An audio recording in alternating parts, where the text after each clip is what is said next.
الرحمن الرحیم نحمده ونصلی علی رسوله الکریم۔ جناب اسپیکر، بہت شکریہ آپ کا۔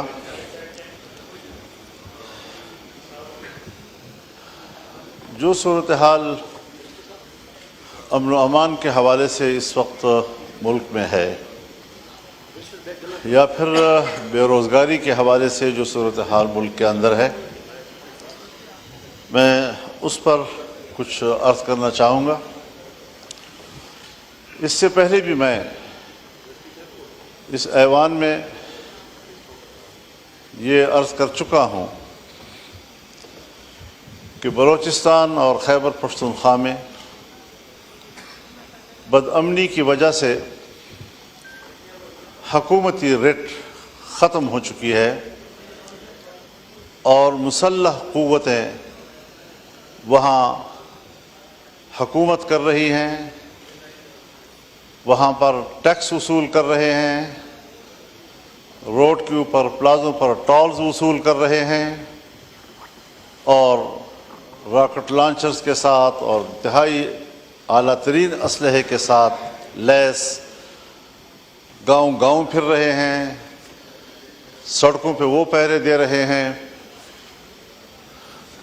اور ابھی جو حال ہی میں بلوچستان میں ایک ہی دن میں 4-5 مقامات پر ریاستی اداروں پہ حملے ہوئے، ہماری مسلح افواج کے جوانوں پہ حملے ہوئے، یہ سب چیزیں وہ ہیں کہ اگر ایوان اس پر غور نہیں کرے گا تو پھر کون غور کرے گا؟ ہم کبھی بھی ایسے معاملات کو سنجیدہ نہیں لے رہے ہیں، چنانچہ دونوں طرف صورتحال جذباتی ہو جاتی ہے۔ ایک فریق اس حد تک چلا جاتا ہے کہ پھر وہ علیحدگی کی باتیں شروع کر دیتا ہے، دوسری طرف بھی ہم طاقت کے ساتھ ان سے نمٹنے اور ہم مکمل طور پر ریاست کے تحفظ کے لیے آخری حد تک جانے کے لیے تیار ہیں۔ اس قسم کے بیانات صورتحال کو اور جذباتی بناتے ہیں اور دونوں طرف سے ایک انتہا پہ چلے جانے کا عمل وہ پاکستان کی سلامتی کے لیے آج ایک سوالیہ نشان بن گیا ہے۔ جناب اسپیکر، ان سارے معاملات کو سیاسی لوگ ہی طے کر سکتے ہیں۔ آج سیاسی لوگوں کی اہمیت ختم کی جا رہی ہے۔ جہاں معروف، معاملہ فہم، تجربہ کار اور سینئر سیاسی قیادت ہے، ان کو سائیڈ لائن کیا جا رہا ہے۔ ظاہر ہے کہ اس کی جگہ نئے نوجوان لیں گے، وہ تجربہ بھی نہیں رکھتے، معاملہ فہمی سے بھی محروم ہوتے ہیں، جذباتی بھی ہوتے ہیں، اور اس سے معاملات اس قدر الجھ جاتے ہیں کہ پھر اس گتھی کو سلجھانا ریاست کے لیے بھی مشکل ہو جاتا ہے۔ سیاستدانوں کو با اختیار بناؤ، سیاستدانوں کو معاملات حوالے کریں، سب چیزیں اپنے اندر سمیٹنا اور سارے معاملات کے لیے فیصل آباد کا گھنٹہ گھر بن جانا، ہر چیز کے لیے خود امرت دھارا بھر جانا، یہ شاید ایک خواہش تو ہو سکتی ہے، لیکن یہ کبھی بھی مسئلے کا حل نہیں ہو سکتا۔ میں آج بھی سوچتا ہوں کہ کیا ہماری حکومت کے پاس یہ صلاحیت ہے، کیا ان کے پاس یہ اختیار ہے کہ وہ خود فیصلہ کر سکیں، یا اپوزیشن کو اعتماد میں لے کر پارلیمان خود اس کے لیے کوئی اقدام کرے، مذاکرات کرے، بات چیت کرے اور ملک کے اندر اس اضطراب کو ختم کرے؟ ہم پراکسی جنگ لڑ رہے ہیں، یہ ہمارے اپنے مفاد کی جنگ نہیں ہے، بلکہ عالمی قوتیں دخیل ہو رہی ہیں اور عالمی قوتیں اس صورتحال کا فائدہ اٹھا رہی ہیں۔ جناب اسپیکر، یہ بات آپ سے بھی مخفی نہیں ہے کہ اس وقت خطہ پاکستان اس پراکسی وار کا ایک میدان جنگ بنا ہوا ہے۔ امریکہ، چائنا، سی پیک، اور گوادر، یہ سارے وہ معاملات ہیں کہ جہاں پر ایک سرمایہ کاری کرنا چاہتا ہے جس کے ساتھ آپ نے معاہدات کیے ہوئے ہیں، لیکن آج ان میگا پروجیکٹس کے سامنے رکاوٹیں کھڑی ہو گئی ہیں۔ ہمارے ڈیرہ اسماعیل خان، لکی مروت سے لے کر آپ پورے بلوچستان کی طرف جائیں، یہ سی پیک ایریا اس وقت ان کے قبضے میں ہے اور وہاں پر کوئی ترقیاتی کام اب ممکن نہیں ہے۔ اس وقت بلوچستان میں یہی نعرے ہیں کہ چین نکل جائے، پاکستان نکل جائے۔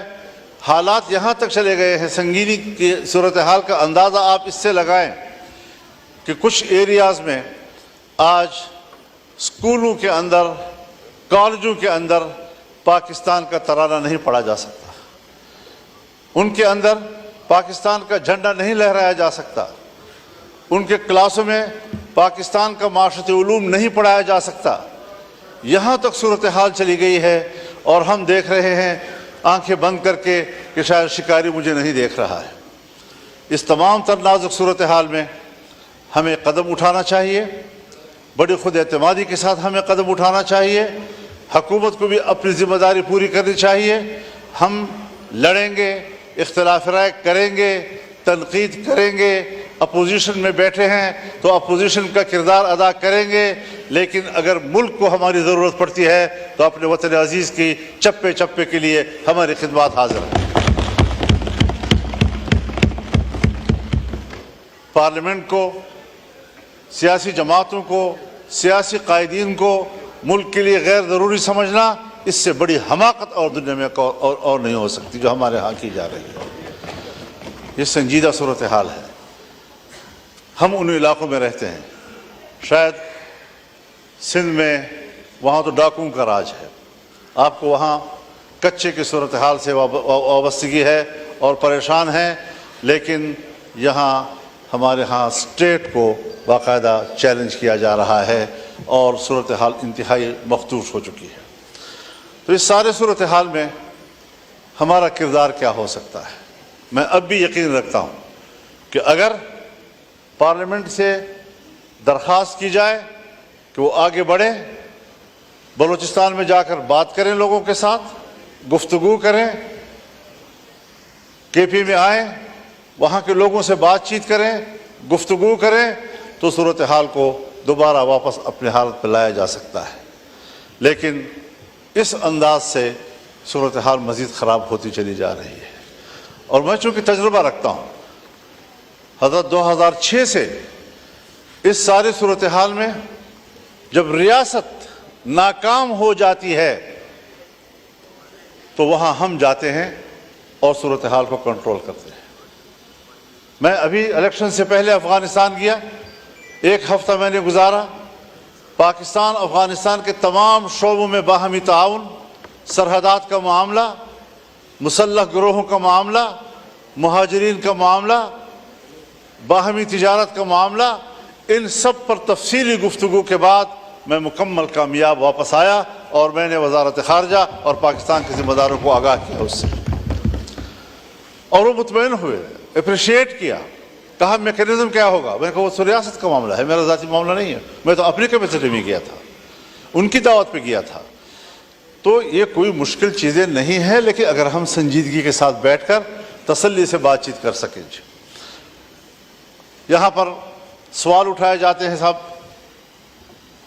حملہ ہو گیا، بشام میں حملہ ہوا، یقیناً بری بات ہے، ہمیں اقدام کرنا چاہیے ان کے خلاف۔ سیدھا الزام آ جاتا ہے کہ یہ تو افغانستان کے لوگ ہیں، افغانستان کے لوگ ہیں تو افغانستان کے لوگ مجرم ہیں پھر۔ لیکن وہ 1 یا 2 چوکیوں کو عبور کر کے کوئٹہ پہنچتے ہیں، اور کوئٹہ سے لے کر بشام اور کوہستان تک 250 چوکیاں ہیں، ان کو عبور کرنا کیا وہ بھی افغانستان کی ذمہ داری ہے؟ ہم کہاں تھے وہاں پر؟ سرحدات پر ہماری فوج ہے، ان کے پاس تو اتنی فوج ہی نہیں ہے کہ وہ سرحدات کنٹرول کر سکے۔ لیکن اس سارے صورتحال میں صرف اس سے کام نہیں بنے گا کہ ہم ذمہ داریاں کسی اور پہ ڈال دیں، ہمیں خود اپنی ذمہ داریوں کی طرف بھی متوجہ ہونا ہوگا۔ دوسری بات میں یہ عرض کرنا چاہتا ہوں، ہاں یہ چیز اس میں ہے کہ پرائرٹیز دیکھنی چاہیے۔ اس وقت یقیناً یہ ایک اہم مسئلہ ہے کہ جو مسنگ پرسنز ہیں، یہ بڑا ایک انتہائی اہم مسئلہ ہے اب لوگوں کا۔ ان کے پیارے جو ہیں وہ 10 سال 20 سال سے غائب ہیں، ان کو نہ یہ بتایا جا رہا ہے کہ وہ مر چکے ہیں، وہ زندہ ہیں، وہ جیل میں ہیں، بھاگ گئے ہیں۔ جہاں بھی ہو حکومت کی ذمہ داری ہے کہ وہ اس کے خاندان کو بتائے کہ تمہارا بچہ کدھر ہے۔ ہم نے تو وہ چیزیں بھی دیکھی ہیں کہ اگر آرمی پبلک سکول کا واقعہ ہوتا ہے، آرمی پبلک سکول کے واقعے سے 1 سال پہلے ایک نوجوان پکڑا جاتا ہے، 1 سال پہلے، اور پھر جب پھانسیاں دی جاتی ہیں تو آرمی پبلک سکول پر حملے کے پاداش میں اس 1 سال پہلے والے قیدی کو بھی اس فہرست پہ ڈال دیا جاتا ہے کہ یہ بھی قاتل تھا، اور اس کو پھانسی دے دی جاتی ہے۔ اس قسم کی چیزیں لوگوں میں بد اعتمادی پیدا کرتی ہے، اس قسم کی چیزیں لوگوں میں نفرت پیدا کرتی ہے۔ میں چاہتا ہوں کہ قوم فوج پر اعتماد کرے، لیکن ان اقدامات سے اعتماد ختم ہوتا جا رہا ہے، نفرتوں میں اضافہ ہوتا جا رہا ہے، اور مجھے نہیں خیال کہ یہ نفرتیں ہم آئندہ چند نسلوں میں بھی ختم کر سکیں گے۔ لہٰذا ان مسائل کو ترجیح دے دینی چاہیے۔ وسائل ہیں، اور بلوچستان کے وسائل ہیں، خیبر پختونخوا کے وسائل ہیں، سندھ کے وسائل ہیں، پنجاب کے وسائل ہیں۔ ان وسائل پر وہاں کے عوام کا حق ہے، وہاں کے لوگوں کے آئندہ نسلوں کا حق ہے۔ ان کو اطمینان دلا دیا جائے کہ آئین پر عمل ہوگا، اور 18ویں ترمیم کے تحت یہ چیزیں آپ کی ملکیت ہیں، ریاست کا کوئی حق نہیں ہے کہ وہ جا کر وہاں پر قبضہ کرے۔ یہی وجہ ہے کہ عام مجالس میں یہ سوال اٹھائے جاتے ہیں کہ صاحب یہ جو ساری دہشت گردی کے خلاف جنگ، فوج کا حرکت میں آنا اور قبائلی علاقوں میں چلے جانا، یہ در حقیقت ان وسائل پر قبضہ کرنے کی ایک وسیلہ ہے جو اس کے لیے استعمال ہو رہا ہے، جس کو لوگ ادراک رکھتے ہیں، اور اس پر سوالات اٹھائے جا رہے ہیں۔ دوسری بات یہ ہے جی کہ بے روزگاری کا معاملہ ہے۔ ہم لوگوں کو روزگار نہیں دے پا رہے ہیں، مہنگائی بڑھتی جا رہی ہے، گرتی ہوئی معیشت کو ہم دوبارہ نہیں اٹھا پا رہے۔ ابھی بڑی ایک طویل جنگ ہمیں لڑنی پڑے گی، اور بڑے احتیاط کے ساتھ۔ لیکن ایک طرف بے روزگاری ہے، ہم لوگوں کو نوکریاں نہیں دے سکتے، لوگوں کو روزگار فراہم نہیں کر سکتے۔ دوسری طرف ہم محکموں کو ختم کر رہے ہیں، PWD کو ہم ختم کر رہے ہیں، یوٹیلیٹی اسٹور کو ہم ختم کر رہے ہیں۔ 7 ہزار 10 ہزار ملازمین بیک وقت فارغ ہو جائیں گے۔ اس قسم کا کوئی قانون لانا، کوئی بل لانا، کوئی ترمیم لانا، یہ پاکستان کے ان ملازمین کے ساتھ، ان کے خاندانوں کے ساتھ، ان کے بچوں کے ساتھ دشمنی ہوگی، اور کسی قیمت پر اس قسم کے ترامیم کو ایوان میں قبول نہیں کیا جائے گا۔ یہی وجہ تو ہے کہ ہم مایوس ہو چکے ہیں۔ ہم کدھر جائیں؟ کوئی رول نہیں رہا ہے پارلیمنٹ کا، ممبران کا کوئی رول نہیں رہا ہے۔ تبھی تو اختر جان مینگل نے استعفیٰ دے دیا کہ پھر ایسے ایوان میں کیسے بیٹھوں گا۔ اور یہ ان کے جذبات و احساسات نہیں ہیں۔ جس طرح کے الیکشن ہوئے، جس طرح کے نتائج سامنے آئے، جس طرح کا پارلیمنٹ وجود میں آیا، یہ احساسات ہم سب کے ہیں۔ یہ اور بات ہے کہ پارٹیوں کا معاملہ ہے، کسی پارٹی نے فیصلہ کر لیا، کوئی ابھی ایوان میں کردار ادا کرنا چاہتا ہے، لیکن اس طرح چلے گا نہیں جی۔ معاملات کو خراب نہ کیجیے۔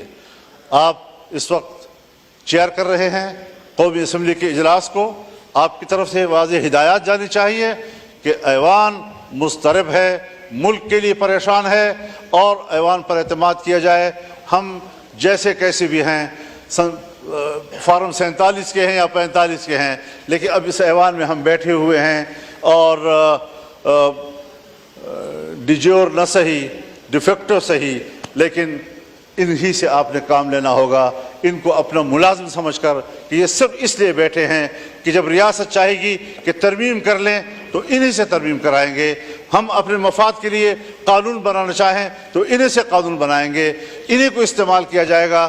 ہم اداروں کے استعمال کے لیے یہاں نہیں بیٹھے ہوئے، ہم آزادی سے ملک اور قوم کی خدمت کرنے کے لیے بیٹھے ہوئے ہیں۔ تو یہ ساری صورتحال ہے۔ میں بہت ممنون ہوں آپ کا کہ مجھے آپ نے ان خیالات کا اظہار کرنے کا موقع دیا، اور ان کو سنجیدگی سے لیا جائے، اس کو خواہ ایک تقریر اور خطابت نہ سمجھا جائے۔ میں ان حالات کی وجہ سے انتہائی مضطرب ہوں، انتہائی پریشان ہوں اور مایوس ہوں کہ ہماری پارلیمنٹ کے پاس کردار ادا کرنے کا کوئی موقع موجود نہیں ہے۔ اللہ تعالی ہم پر فضل کرے۔ شکریہ۔